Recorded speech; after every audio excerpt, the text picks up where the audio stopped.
자, 오늘 말씀 교회 공동체 두 번째 시간입니다. 교제 공동체라는 제목으로 오늘의 말씀이 무려 세 군데에서 나옵니다. 이 말씀 우리 서로 한 목소리를 함께 읽고 말씀 전하도록 하겠습니다. 함께 읽겠습니다. 그들이 사도의 가르침을 받아 서로 교제하고 떡을 떼며 오로지 기도하기를 힘쓰니라. 만일 한 지체가 고통을 받으면 모든 지체가 함께 고통을 받고 한 지체가 영광을 얻으면 모든 지체가 함께 즐거워하느니라. 너희는 그리스도의 몸이요 지체의 각 부분이라. 서로 돌아보아 사랑과 선행을 격려하며 모이기를 패하는 어떤 사람들의 습관과 같이 하지 말고 오직 권하여 그날이 가까움을 볼수록 더욱 그리하자. 아멘. 여러분 뭐 잘 아시지만 저는 기타를 즐겨 칩니다. 여러분 반주할 때도 치지만 저는 나름 화려하게 클래식 기타 연주도 예전에는 했었습니다. 기타 연주는 여러분 뭘로 할까요? 기타 연주는 손가락으로 합니다. 네, 열 손가락. 근데 기타 연주, 복잡한 연주를 막 하다 보면 꼭 보면 어느 부분에 가서 딱 틀릴 때가 있습니다. 그리고 그 딱 틀릴 때 보면 항상 어떤 손가락이 틀려요. 볼 때마다 아유 이 손가락을 잘라버려야 되나 이런 생각을 할 때도 많고요. 하지만 여러분 만약에 그런 일을 여러분이 겪으셨다면 왼손 약지 너 미워 이렇게 생각하시겠어요? 어떻게 생각하세요? 여러분 손가락 중에 뭐 하나가 자꾸 내 맘대로 잘 안 돼요. 그랬을 때 그 손가락을 보면서 밉다. 아유 저 미운 놈. 저 약지 손가락 하나 없어졌으면 좋겠네. 왼팔 하나 없어졌으면 좋겠네. 이런 생각 해보신 적이 있으세요? 자, 저도 나름 노래를 좀 하는 편입니다. 인정을 많이 받았는데요. 노래를 할 때 누군가가 저에게 이야, 네 목이 노래를 참 잘하네? 이렇게 얘기하는 거 들어보셨어요? 야, 네가 노래를 잘하네? 이렇게 얘기를 하지. 야, 네 목이 참 노래를 잘한다. 이런 얘기 들어보신 적 있으세요? 없으시죠? 여러분 미워하는 손가락이 있는데 그 미워하는 손가락이 다쳤어요. 그 다친 손가락을 바라보면서 네가 아프든지 말든지 난 네가 미워서 상관이 없어. 이런 생각 해보신 적 있으세요? 듣기에 여러분 황당하시죠? 저도 이 말씀을 드리면서 황당하다는 생각을 합니다. 왜요? 우리의 몸은 하나입니다. 다 연결되어 있거든요. 제 손가락 10개가 물론 기타 연주할 때는 다 따로 놀겠지만 사실 뭐예요? 다 하나로 연결되어 있는 겁니다. 지난주에 말씀을 전하기 위해서 묵상하다가 계속 고민했던 게 이렇게 하나로 연결되어 있어서 미워하지도 무관심하지도 않을 수 있다라고 하는 것이 어쩌면 우리의 몸 말고도 있는 게 아닌가라는 생각을 하게 되었어요. 그래서 오늘은 그 이야기를 여러분과 함께 나누어 보려고 합니다. 자, 사도행전 42절 말씀인데요. 그들이 사도의 가르침을 받아 서로 교제하고 떡을 떼며 오로지 기도하기를 힘쓰니라. 여기서 핵심은 기도하는 거가 아니라고 말씀드렸습니다. 여기서 나오는 이야기는 네 가지입니다. 우리 지난주에는 사도의 가르침 받기를 힘쓰는 것에 대한 이야기를 나눴습니다. 그러면서 두 교회 이야기 드렸는데 혹시 기억나세요? 네, 역시 초대교회는 성경을 많이 읽으셔서 복습을 또 지난주에 2부에서 복습까지 하다 보니까 다 기억나시나 봐요. 사도의 가르침을 받는 것을 힘쓰는데 그러면서 두 교회 이야기를 얘기 드렸습니다. 두 교회가 어디였느냐? 데살로니가 교회와 베레아 교회였었어요. 데살로니가 교회는 똑같이 말씀을 듣지만 그 말씀을 자기 마음대로 해석한 나머지 게으르거나 혹은 타락한 삶을 살았다라고 말씀드렸습니다. 반대로 베레아 교회 같은 경우에는 그 말씀을 받고 항상 자기 삶에 적용을 하다 보니 말씀이 제대로 그들에게 뿌리 내렸다라는 얘기를 드렸어요. 그래서 말씀을 공부함에 있어서 우리에게 중요한 것은 합쳐보면 학습입니다. 성경 학습의 가장 중요한 것은 뭐냐? 성경을 통해서 예수님이 내 삶에 무엇을 원하는지 그리고 실제 그렇게 했을 때 내 삶에 변화가 일어나는지를 매일매일 확인하면서 사는 것이 우리가 사도의 가르침 받기를 힘쓰는 일이다 라고 말씀드렸습니다. 기억나시죠? 지난주 한 주 여러분 말씀에 대해 생각 좀 해보셨어요? 지난주 한 주 여러분을 붙잡았던 말씀은 어떤 거였나요? 아마 사람마다 여러분이 처해 있는 상황마다 다르시겠지만 아마 어려움을 겪은 분일수록 분명히 뚜렷한 말씀 하나를 붙잡고 한 주를 사셨을 거라고 생각합니다.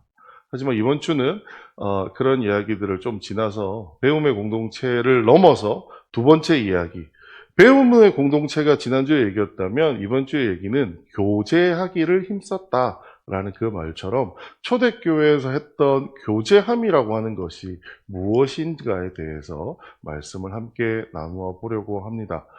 힘쓰다, 교제를 힘썼다라고 얘기합니다. 여러분, 힘쓰다라는 말 지난주에 말씀드렸는데요. 저기 힘쓰다는 말은 잘 안 된다라는 말을 포함하고 있다고 말씀드렸어요. 여러분, 교회에서 교제하기 여러분 어떠세요? 잘 되세요? 어떠세요? 교회에서 사람들과 만나서 우리 알고 있는 그 교제라는 단어 있잖아요. 그 교제하는 게 어떠세요? 잘 되세요? 제 얘기를 좀 드리자면요. 저는요, MBTI가 I입니다. 여러분, MBTI에 대해서 아실지 모르겠는데, I인 사람들은 혼자 있을 때 에너지가 더 충만합니다. 그런데 교제하기 위해서는 많은 사람들과 어떻게 해야 돼요? 만나야 됩니다. 만나면요, 어떨 때는 즐거운데, 어떨 때는 굉장히 피곤할 때가 많습니다. 특히 회사에서 누군가와 교제한다. 엄밀히 말하면 회사에서 뭐 회의 같은 게 있으니까. 회사에서 회의는 마음이 너무 편해요. 왜요? 모든 사람이 똑같은 목적과 똑같은 목표를 가지고 똑같은 생각을 가지고 똑같이 달려가고 있기 때문에 그 생각을 서로 올라타는 것이 어렵지 않아요. 근데 교회 같은 곳에 모여서 교제한다라고 하게 되면 힘들어집니다. 단적인 예. 일주일에 한번 제가 이제 내려와서 저희 아버지랑 교제하기 위해서 TV 앞에 앉습니다. 그럼 이제 아버지께서 저한테 말씀을 하세요. 지난주 수요일 날 햇볕이 너무 뜨거웠어. 저는 이 말이 무슨 말인지 압니다. 무슨 말일까요? 낚시 갔다 오셨다는 얘기입니다. 그럼 그때부터 그날 하루에 낚시의 무용담이 펼쳐지기 시작합니다. 갔는데 말이야, 이런 배가 이랬고, 내가 가는 차에서부터 이래가지고, 막 얘기를 하세요. 근데, 저는 솔직히 낚시 별로 관심 없습니다. 별로 좋아하지도 않고요. 근데 어떻게 해요? 아버지 말씀이니까. 또 일주일 만에 아들이 와서 얘기하니까 아버지가 시원하게 얘기하고 싶어 하시니까 어떻게 해요? 들어야 되잖아요. 여러분, 우리 교제의 힘듦은 이런 곳에 있는 것 같아요. 관심도 다르고요. 생각도 다르고요. 최근 들어서는 저희 아버지는 그런 얘기를 잘 안 하는 편이긴 합니다만, 과거에 한 5, 6년 전, 코로나 전까지만 해도 창원에 내려오면 밥 먹기가 두려웠어요. 왜냐하면 아버지와 제가 가지고 있는 정치에 대한 생각이 달랐어요. 밥 먹다가 그 얘기가 나오면, 이거 어떻게 해야 되지?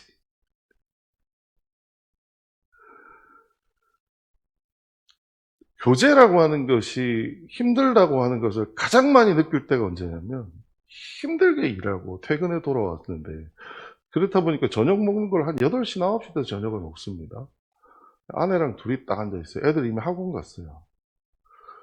이렇게 피곤하게 일하고 돌아와서 사랑하는 아내와 밥상에 앉아서 둘이서 탁 쳐다보면 서로 사랑스러운 눈길을 보내며 이렇게 대화를 할 것 같은데 그때부터 전쟁이 시작됩니다.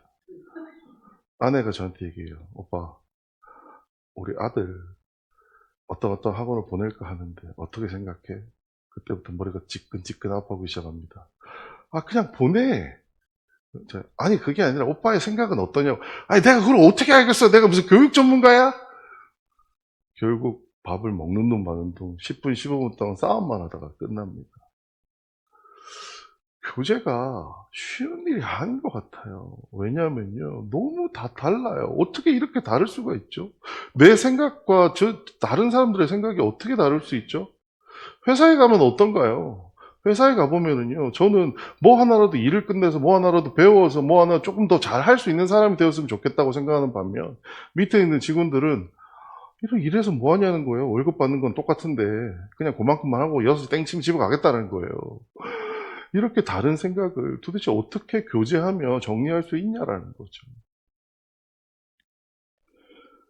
제가 오죽했으면 저는 컴퓨터 프로그램을 했었는데 같은 일을 하는 개발자들, 컴퓨터 프로그래머들 사이의 소통이 너무 안 돼가지고 그 소통하는 것에 대한 책들을 많이 사서 읽어봤습니다. 그 책의 결론이 뭐냐면 인간의 소통은 불가능하다였습니다.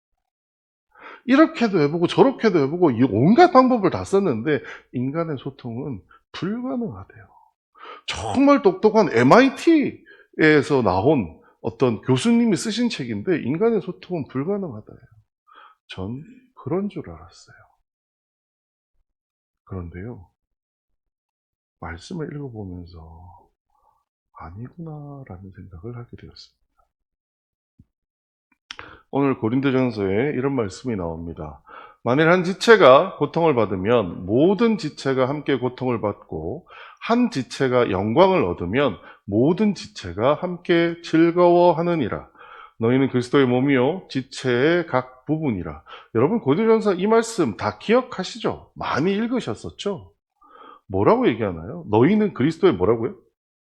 몸이고 지체, 그러니까 우리 몸의 한 부분이다라는 이야기인 거죠. 교회 공동체라고 하는 것은요, 한 몸이라고 하는 것입니다. 여러분 어떻게 생각하세요? 이게 받아들여지세요? 저도 이 말씀을 많이 읽었습니다. 예수님께서 그 교회의 머리 되시고 우리는 교회의 몸이다. 그리고 우리는 몸의 지체 중에 하나다. 이렇게 많이 저도 들었어요. 그런데 조금 전에 나누었던 그 교제에 대한 이야기, 그리고 말씀 시작하면서 드렸던 손가락이 아프면 너 미워 하고 잘라버릴 수 없다라는 그 이야기들을 연결해서 생각해 보면요. 우리가 그리스도의 몸이다라고 얘기하는 것은 굉장히 큰 의미를 가지고 있습니다. 그리스도의 몸이라고 얘기하는 것은 이겁니다. 함께 고통을 받고 함께 즐거워한다예요. 예를 들어 생각해보죠. 달리기를 열심히 해서 1시간 달리기를 했습니다. 발만 아프고 손은 멀쩡한가요? 1시간 동안 열심히 손으로 뭔가를 했어요. 그럼 발은 괜찮고 손만 고생인가요? 아니요. 몸이 하나라면요. 당연히 함께 고통스러워하고 함께 즐거워한다는 거죠. 손가락을 콕 찔러요. 그럼 손가락만 아파요? 손가락이 잘렸다고 생각해보죠. 손가락만 아픈가요? 아니요. 온몸에 통증이 있는 것 같을 겁니다. 여러분 발가락이 하나 잘렸다고 쳐보죠. 온몸에 통증이 있습니다. 옛날 속담 중에 그런 거 있잖아요. 손톱 밑에 가시. 손톱 밑에 가시 하나 박힌 게 뭘 그 대단한 일이라고요. 그런데요, 우리 온몸이 아무 일도 못합니다. 이 가시에 막 정신이 없어가지고.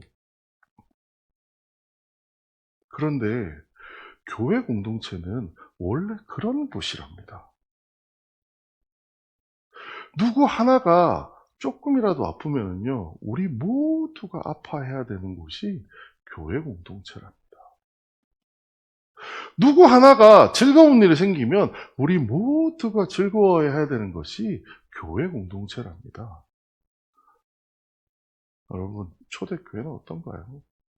오늘은 광고가 별로 없어가지고 그냥 이렇게 보고 마는데 가끔 제가 광고나 옆에 있는 기도 제목에 볼 때마다 초대교회는 그래도 이걸 디테일하게 다 말씀하시네? 라는 생각을 한 적이 있습니다. 누가 고통받고 힘들어 하시거나 누가 고통받고 어려워하시는 분이 있으면 여러분 주워보시면 광고에 나옵니다. 우린 그걸 위해서 같이 기도해 드리고 또 지나가다가 아유 괜찮으세요?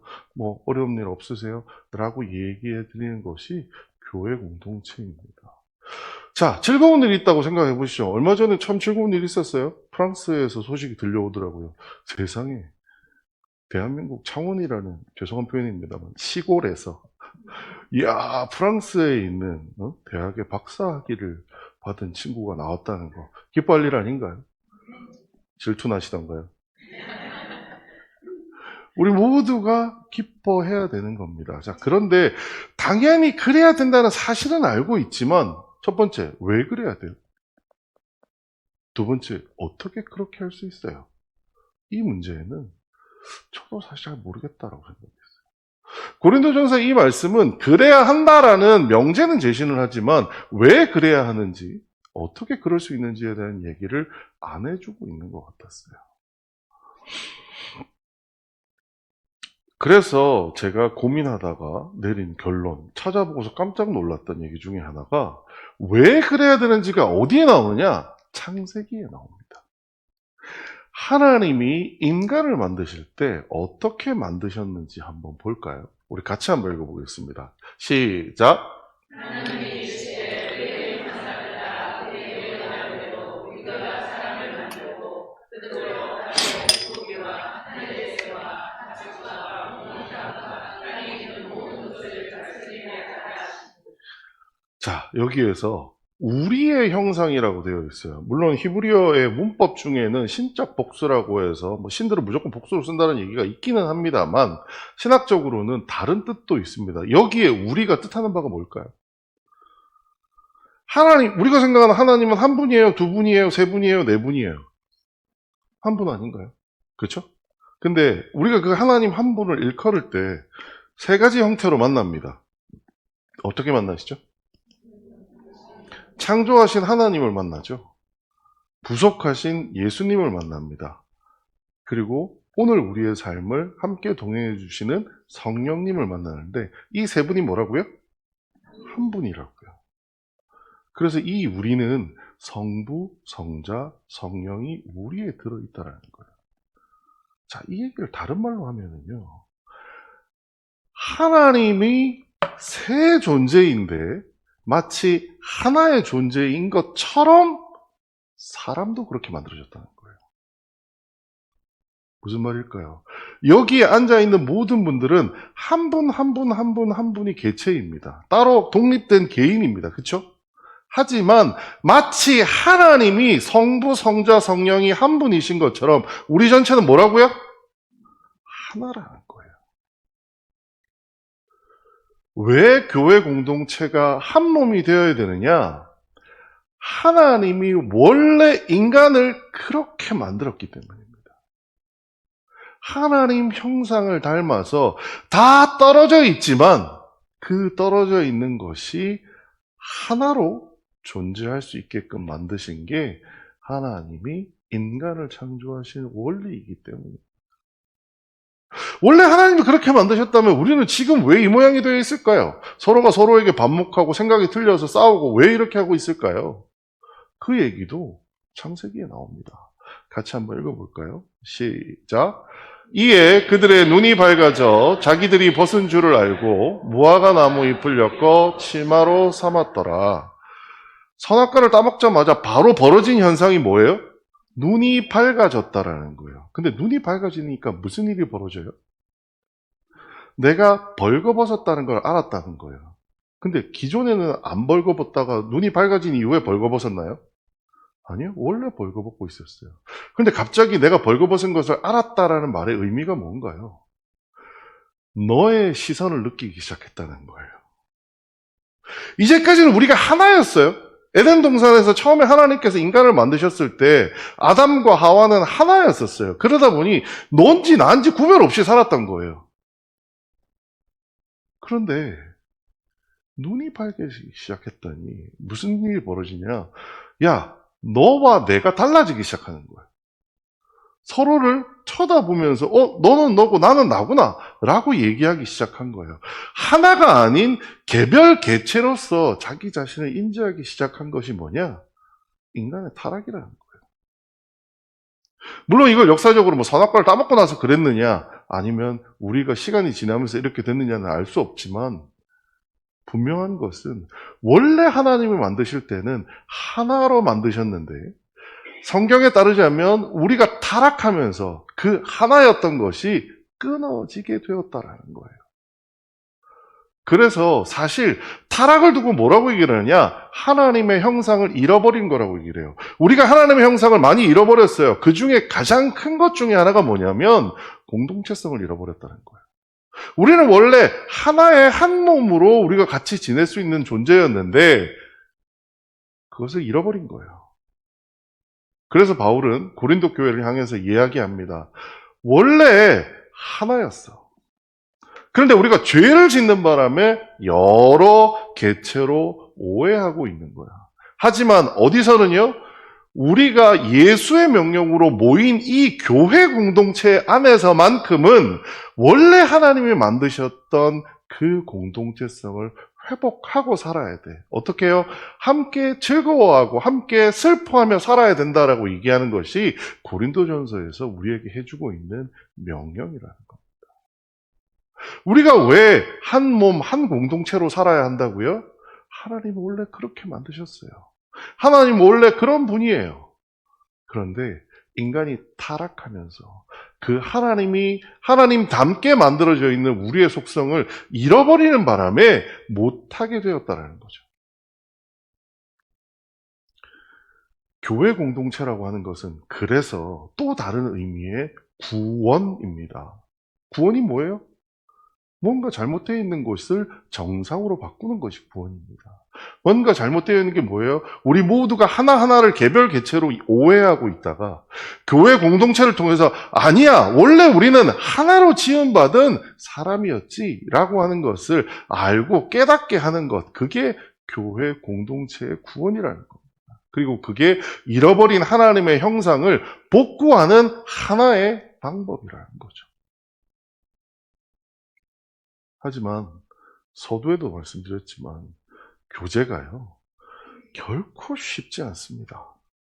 저도 잘 압니다. 여러분 예배 딱 끝나고 나면 위에 밥 먹으러 올라가시죠? 제가 정확하게 말씀드릴게요.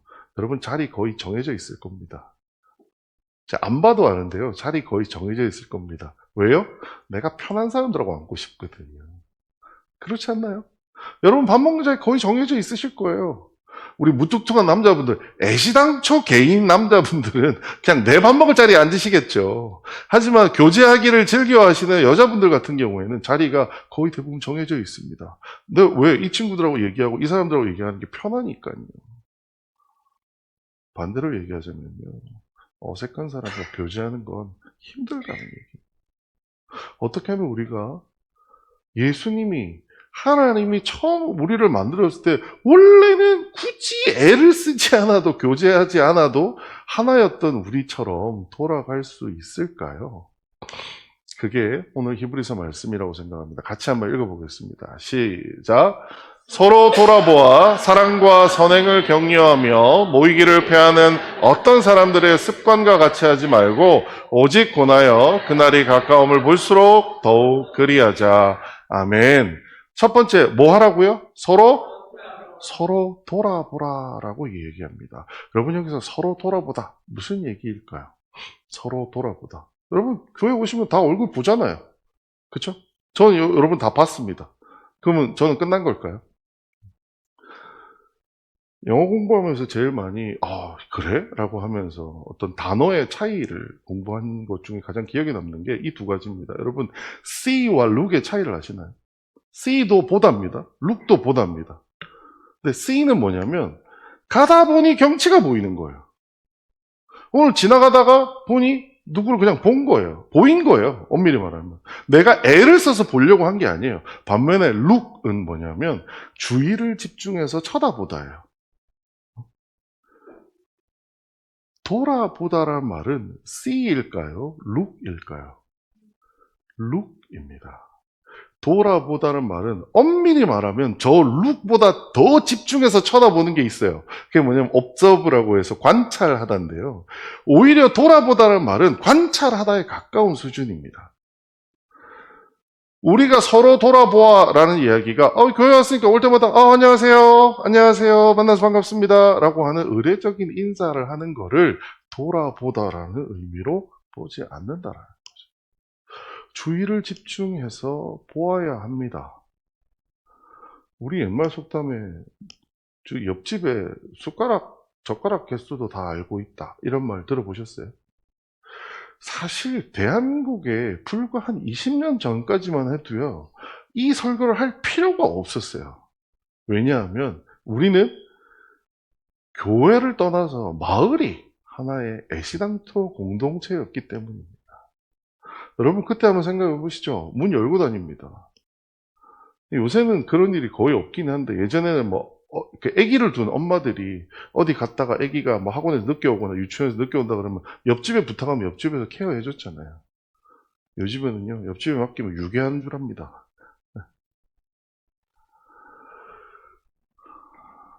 온 몸의 감각 연결 통로가 신경이라는 게 있습니다. 손에 뭐가 딱 찔리면 손이 아프다라고 하는 것을 발까지 전달하는 건 뭐냐? 뇌로 올라오는 어떤 신경이 있는 거죠.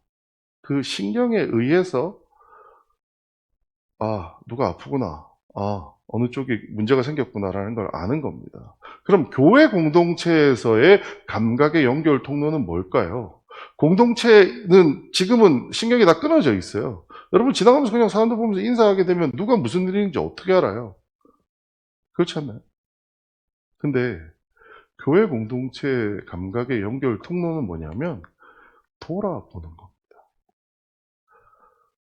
주변에 누구가 어떤지에 대해서 이제 우리는 애를 써서 돌아봐야 됩니다. 저분한테 무슨 일이 있지?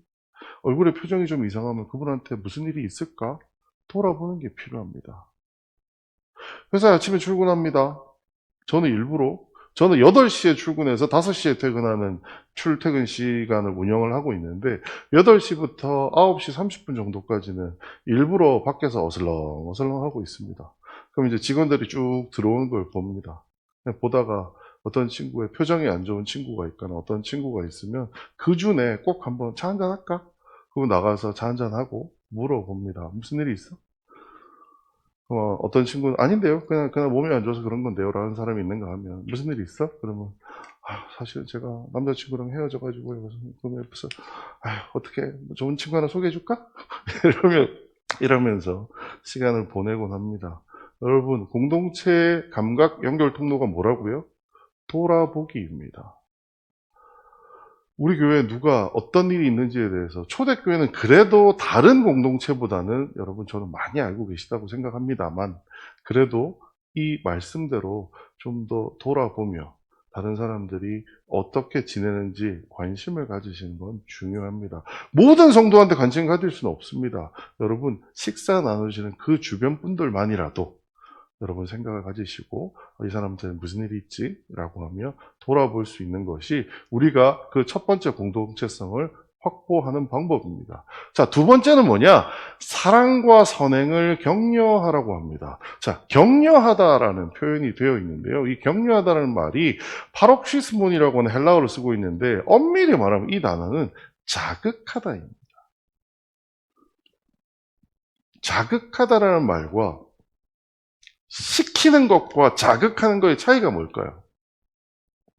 저는 이 말을 보면서 이런 생각을 했어요. 자, 사랑하고 착한 일을 하세요! 라고 주변 사람한테 막 말하고 다니는 거예요. 그거 누가 하고 있어요? 제가 하고 있습니다. 목사니까 앞에서 설교하면서 여러분 사랑하셔야 됩니다! 막 이런 얘기 하잖아요. 저 같은 거는 이런 말에 들어가지 않습니다. 여기 사랑과 선행을 격려하라는 말에 이 격려하다는 자극시키는 겁니다. 이 자극은요, 결코 직접적으로 이렇게 말을 해서 하는 게 아니다라는 거예요. 그럼 도대체 어떻게 해야지 사랑과 선행을 격려한다는 게 자극한다는 게 일어날 수 있을까요? 예전에 한번 말씀드린 적이 있는데요. 남자들이 월요일 날 저녁 6시에 모인다. 그럼 뭐 할 것 같으세요? 한 열댓 명 정도? 또 요즘 세상 말로 다 술 먹으러 모이는 거 아니겠어? 라고 생각하는 건데, 제가 모이는 모임은 남자 다락방이라는 모임이 있었습니다. 우리끼리 앉아서 얘기하면서 그런 얘기 했어요. 세상에 이 남자 12명이 이런 날, 오후, 저녁에 만나서 술을 안 먹고 이렇게 얘기를 한다는 것도 기적이에요. 라고 얘기할 정도로 신기한 모임이 하나 있었습니다. 근데 그 다락방 모임에 어떤 남자분이 처음 보는 분이 찾아오셨어요.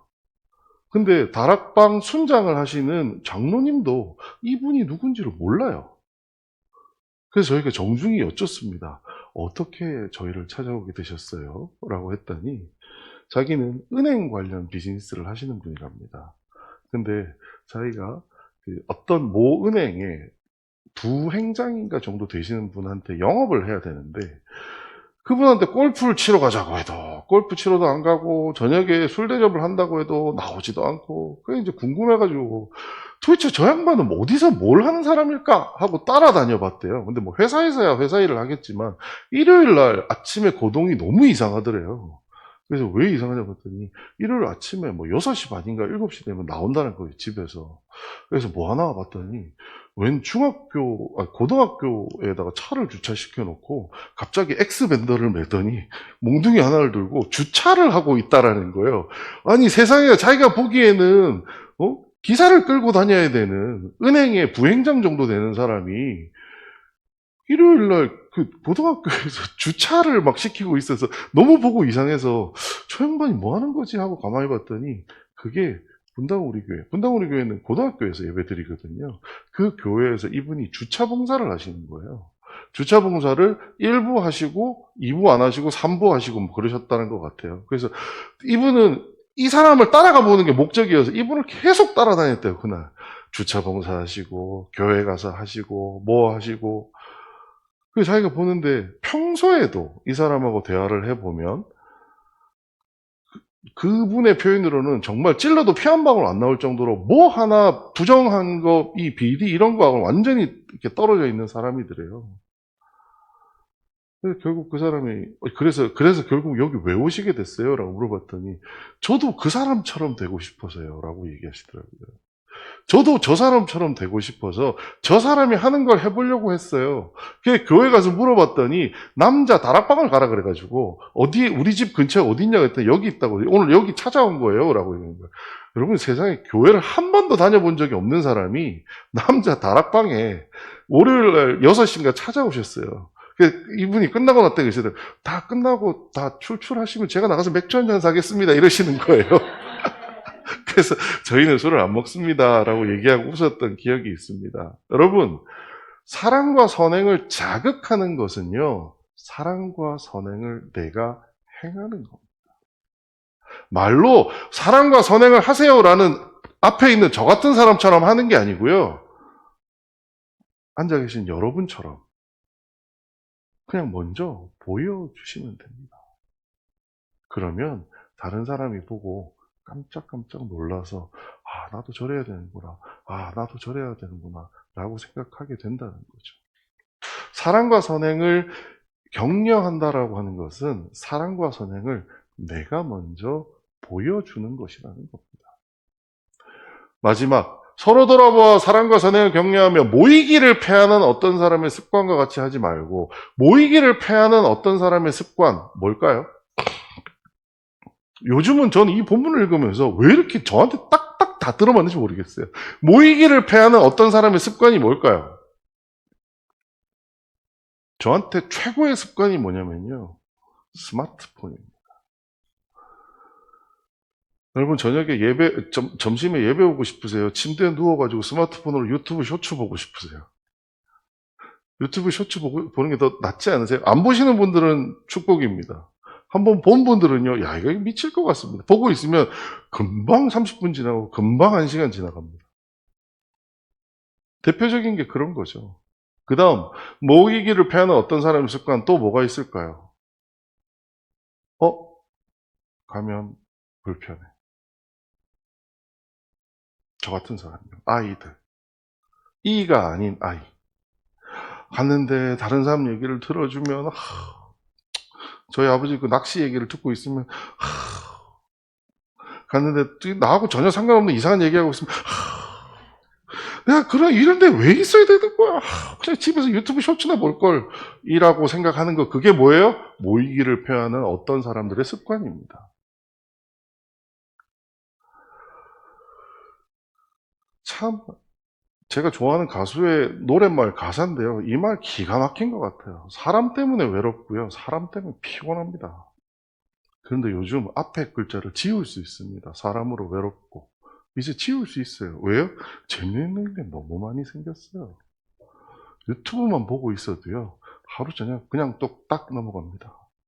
예전에 여러분 무인도 가서 살라고 하면 사시겠어요? 못 살잖아요. 요새 하는 얘기가 그거예요. 무인도에 유튜브랑 편의점만 있으면 무인도가 아니라 뭐라도 다 살 수 있다는 거예요. 혼자 사는 게 세상에 제일 편한데. 그게 뭐예요? 모이기를 피하는 습관들입니다. 아, 그 공동체 모이는 장소에 가면 피곤할 거야. 그 사람 얘기를 내가 왜 들어야 돼? 내 얘기는 또 왜 해? 그 사람이 내 마음을 알겠어? 여러분 이런 생각 하지 않으세요? 오늘 오후에도 우리 조별로 모여서 서로에 대한 이야기를 할 겁니다. 속으로 그런 생각 드시는 분도 있을 거예요. 여기서 내가 얘기한다고 문제가 해결되겠어? 해결 안 돼요, 여러분. 근데요, 하나님은 참 사람 기가 막히게 만들어 놓으신 것 같아요. 아까 감각을 전달하는 신경이 있다라고 했죠? 사람은 자신의 상황을 타인에게 연결하는 방법으로 하나님 주신 게 뭐예요? 말이에요.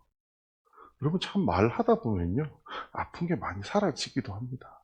남의 얘기를 들어보다 보면요, 그 아픔에 공감이 되기도 하고 여러 가지로 유익한 것들이 있습니다. 저희 아버지의 낚시 얘기를 한참 듣다가요, 너무 화가 나고 짜증이 나다가 어느 순간 벌컥하고 생각이 드는 거예요. 아, 우리 아버지가 낚시를 얘기하고 싶은 게 아니라 아들과 얘기하고 싶구나 라는 생각을 했어요. 어느 날 카페에 갔습니다.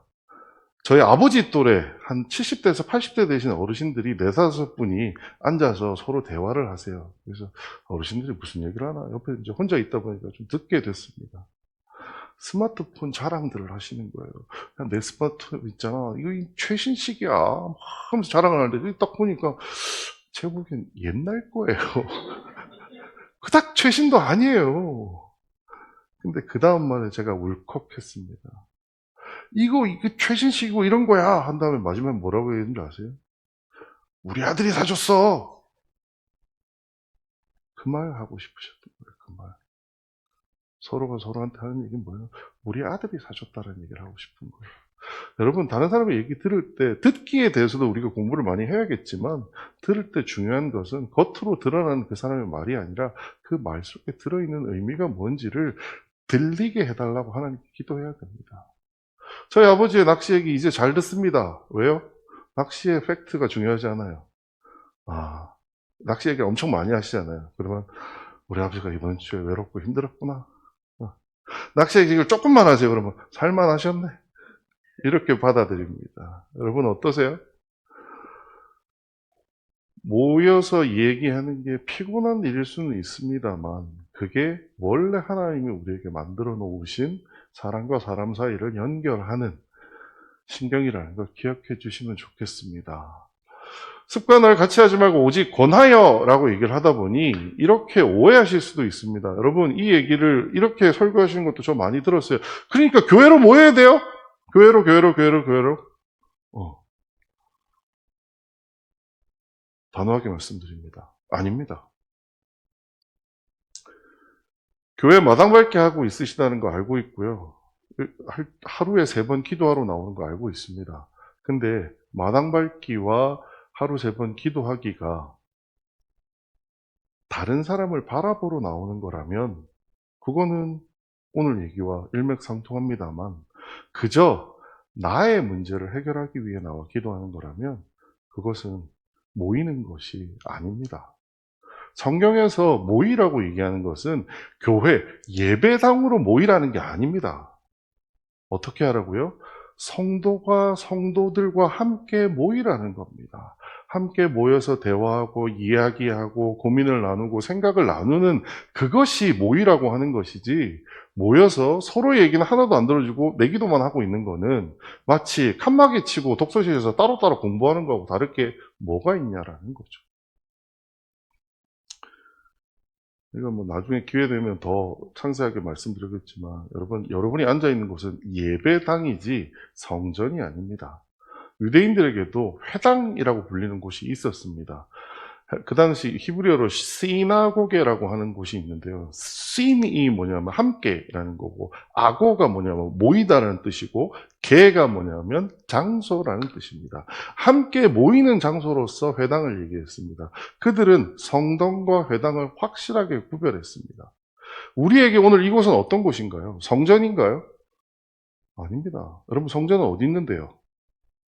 여러분 마음에 있습니다. 이곳은 어디냐 하면 예배당입니다. 우리가 함께 모여 예배를 드려야 되다 보니 공간이 필요해서 모인 임시 공간이지 이곳이 목적의 공간은 아니다라고 하는 것을 꼭 기억해 주셨으면 좋겠습니다. 교회는 예배당이 아니라 우리 여기 계시는 성도들이 교회입니다. 여러분의 한두 사람이 모여서 어딘가에서 구역 예배를 드리신다. 그게 교회의 모임입니다. 꼭 교회 오지 않으시더라도 그거는 교회 모임입니다. 응답하라 1988이라고 하는 드라마의 한 장면입니다. 옛날에는 이런 장면 흔했죠. 저기 골목길 같은데 아주머니들 모이셔가지고 콩나물 대가리 같이 떼면서 막 아유 그랬어 뭐 어땠어 누가 뭐 어땠어 뭐 하는 거 있잖아요. 여러분 이게 진짜 공동체성입니다. 요즘은 모이기를 패하는 습관들이 만연한 것 같아요. 모이는 것은 불편한 것이라고 기본적으로 가정하는 것 같습니다. 모이는 것은 잘못된 것이라고 이야기하는 것 같습니다. 그런데 성경은 오늘 우리에게 뭐라고 말하고 있냐는 거죠. 세상 누가 뭐라고 얘기를 해도 동성연애는 죄입니다. 왜요? 성경이 그렇게 말하고 있기 때문이죠. 그렇다면 세상 누가 모든 사람이 야 혼자 있는 게 편해 같이 있는 건 피곤한 일이야 라고 할지라도 성경에서 뭐라고 말하고 있는데요. 우리가 지난주에 배운 것처럼 사도들의 가르침을 배우기를 애썼던 것처럼 우리가 성경에서 뭐라고 얘기하고 있는지를 봐야 됩니다. 성경에서는요, 모이는 것이 기독교적인 일이라는 겁니다. 모이는 것이 하나님이 원하는 일이라는 겁니다. 모여서 딴짓하라고요? 아니요. 모여서요, 돌아보라고 하십니다. 각자가 어떻게 사는지. 여러분, 이런 장면도 예전에 경험해 보신 분도 한번 생각해 보세요. 뭐 했어요? 야, 너 요즘 뭔 일 있냐? 라고 물어보는 게 아니라 서로 얘기하다 보면 안에는 이게 다 나옵니다. 그렇지 않나요? 살림살이 얘기하다 보면 결국 나중에 내가 좀 남편 욕도 하고, 뭐 자녀 때문에 고민하는 얘기도 하고 다 나눴잖아요. 그게 이제 다시 필요한 시대가 되었다는 겁니다. 필요한 게 아니라 그게 원래 하나님이 우리를 만들 때 그렇게 만들어 놓으셨다는 겁니다. 근데 그게 다 없어져 버렸어요. 왜요? 사람이 타락하면서요. 그럼 그걸 회복시키기 위한 건 누가 해야 돼요? 교회, 그리스도인들이 해야 됩니다. 어떻게 해요? 교회 공동체를 통해서 이 일이 가능하다는 거죠. 오늘 본문 말씀 우리 다시 한번 같이 읽어보겠습니다. 시작. 그들이 사도의 가르침을 받아 서로 교제하고 떡을 떼며 오로지 기도하기를 힘쓰니라. 만일 한 지체가 고통을 받으면 모든 지체가 함께 고통을 받고 한 지체가 영광을 얻으면 모든 지체가 함께 즐거워하느니라. 너희는 그리스도의 몸이요 지체의 각 부분이라. 서로 돌아보아 사랑과 선행을 격려하며 모이기를 패하는 어떤 사람들의 습관과 같이 하지 말고 오직 권하여 그날이 가까움을 볼수록 더욱 그리하자. 아멘. 여러분, 우리는 한 몸입니다. 왜냐고요? 하나님 그렇게 만드셨어요. 그럼 왜 우리는 그렇지 않게 살고 있냐고요? 타락했기 때문이에요. 하나님의 형상을 잃어버렸기 때문입니다. 그럼 우리는 어떻게 할 수 있을까요? 우리는 서로를 돌아보아야 합니다. 그냥 쳐다보는 게 아닙니다. 그들의 현상, 상황을 깊숙이 들여다볼 수 있는 사람이 되어야 됩니다. 두 번째요. 사랑하고 선행을 그들도 할 수 있을 때까지 우리가 먼저 베풀어 보여주어야 합니다. 공동체 안에서 사랑하세요, 선행하세요 그렇게 말로만 하는 저 같은 사람은 한 명이면 충분합니다. 나머지는 어떻게 해야 돼요? 실제 몸으로 보여주셔야 됩니다. 언제까지요? 상대방이 사랑을 행하고 선행을 행할 수 있을 때까지 내가 먼저 보여주어야 됩니다. 그리고 세 번째, 모이기를 패하는 어떤 사람의 습관 쭉 말씀드렸죠? 모이는 것은 피곤한 일이에요. 모이는 것은 귀찮은 일이에요. 혼자 있는 게 훨씬 편한 거예요. 가 요즘 시대의 담론입니다만 성경이 말하고 있는 것은 결코 그것이 아닙니다. 모여야 합니다. 예배당에 모이자는 얘기가 아닙니다. 우리 평소의 삶을 살면서 믿는 자들끼리 함께 모여서 이러한 서로를 돌아보고 사랑과 선행을 격려하는 초대교회 여러분들 되시기를 주님으로 부탁드리겠습니다. 기도하겠습니다. 지금은 우리 구주 예수 그리스도의 은혜와 하나님 아버지의 크신 사랑과 성령님의 감동 감화하심과 충만 역사하심이 한 몸으로 만드신 우리 공동체를 사랑으로 돌아보며 서로에게 격려하며 다시 회복해 나갈 초대교회 성도들 머리 위에, 조국교회 성도들 머리 위에 영원토록 함께 있을지어다.